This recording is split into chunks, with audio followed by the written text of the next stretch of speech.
Contract Assertion Scope에 대해서 알아보도록 하겠습니다. 네임스페이스 구문은 네임스페이스 스코프를 형성합니다. 같은 개념으로 Contract Assertion 구문은 Contract Assertion Scope를 형성합니다. Contract Assertion 구문은 세 종류가 있습니다. Precondition Specifier, Postcondition Specifier, Assertion Statement입니다. 이 세 종류를 Assertion Kind라고 부르기도 합니다. Pre로 시작하면 Precondition, Post로 시작하면 Postcondition Specifier가 됩니다. 해당 구문들은 모두 함수 내 선언부에 위치하기 때문에 Function Contract Specifier라고 부르게 됩니다. Function body가 있습니다.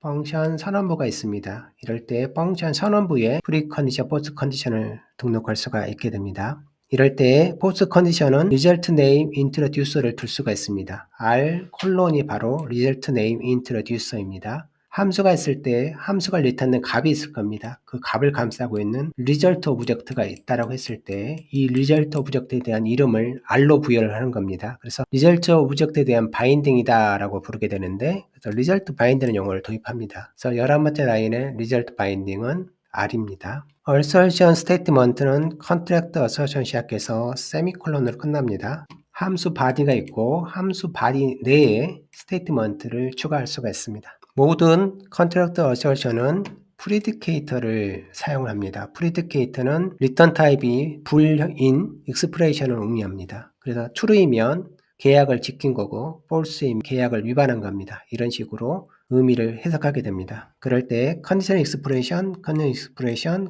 이 세 곳이 바로 predicator가 됩니다. 각 contract assertion에 대해서는 자기 자신을 포함하는 형식으로 Contract Assertion Scope를 형성하게 됩니다. 관련된 예제를 보도록 하겠습니다. 블락 스코프가 있습니다. 펑션 파라미터 스코프가 있습니다. 네 번째 라인에서 Contract Assertion 구문이 등장하게 있기 때문에 자체적으로 스코프를 추가하면 됩니다. 블락 스코프가 있습니다. 펑션 파라미터 스코프가 있습니다. 사이에 세 개의 Assertion 구문이 등장하고 있기 때문에 각각 스코프를 형성하면 됩니다. 이럴 때 새로운 이름 R이 선언됐기 때문에 이 R이라는 이름은 기존의 이름과 충돌이 되면 안 됩니다. 블락 스코프가 있습니다. 펑션 파라미터 스코프가 있습니다. 그리고 펑션 파라미터의 스코프를 감싸는 형식으로 해서 람다 스코프가 이렇게 형성이 됩니다. 이럴 때 내부에 스코프가 두 개가 형성이 되는데 이때 R이라는 이름이 도입되는데 충돌이 없는 이름을 도입을 해야 됩니다. 이름 충돌 문제에 대해서 이야기를 하도록 하겠습니다. 블락 스코프가 있습니다. 펑션 파라미터 스코프가 있습니다. 내부에 assertion 스코프가 형성이 되어졌는데 이때 도입된 이름이 있습니다.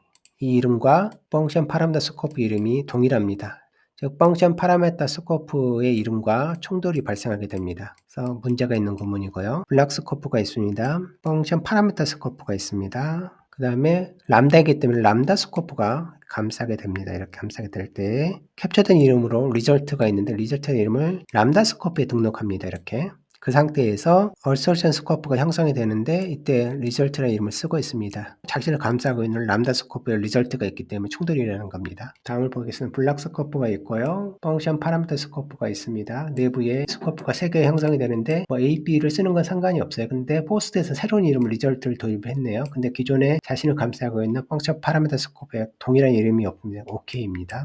블락 스코프가 있고 펑션 파라미터 스코프가 있고 내부에 assertion 스코프가 형성이 되는데 이름을 언더바를 부여를 했습니다. 언더바는 여기서 이름 독립 구문이라고 부르는데 컴파일러가 충돌 없는 이름을 부여를 하는 겁니다. 따라서 충돌이 발생하지가 않습니다. 즉 결국 언더바를 쓰게 되면 이름 충돌 문제가 발생하지 않는 거예요. 블락 스코프가 있습니다. 펑션 파라미터 스코프가 있습니다. 내부에 assertion 스코프 형성이 되어지는데 리절트는 이름을 새로 도입을 했네요. 역시 충돌이 발생하지 않습니다. 내부에 있는 지역 변수로 리절트가 있음에도 불구하고 충돌 문제가 발생하지 않는 거죠. 오직 충돌 문제가 발생하는 것은 펑션 파라미터 스코프 자신을 감싸고 있는 가장 가까운 람다 스코프에 있는 이름하고만 충돌이 발생하게 되는 겁니다. 완전 클래스 문맥에 대해서 언급하도록 하겠습니다. 완전 클래스 문맥에 펑션 컨트랙트 스페시파이어가 추가되어 있습니다. 완전 클래스 문맥은 클래스가 있을 때 클래스 임의 위치에 P가 있는데 어떤 구문은 이 P의 위치를 마치 클래스가 끝난 이후로 있는 것처럼 처리를 해줍니다. 이런 구문을 완전 클래스 문맥이라고 부릅니다. 따라서 완전 클래스 문맥에서는 클래스 내에 있는 모든 멤버의 이름을 다 접근할 수 있게 되는 겁니다. 두 개의 이름을 사용하고 있는데 두 개의 이름이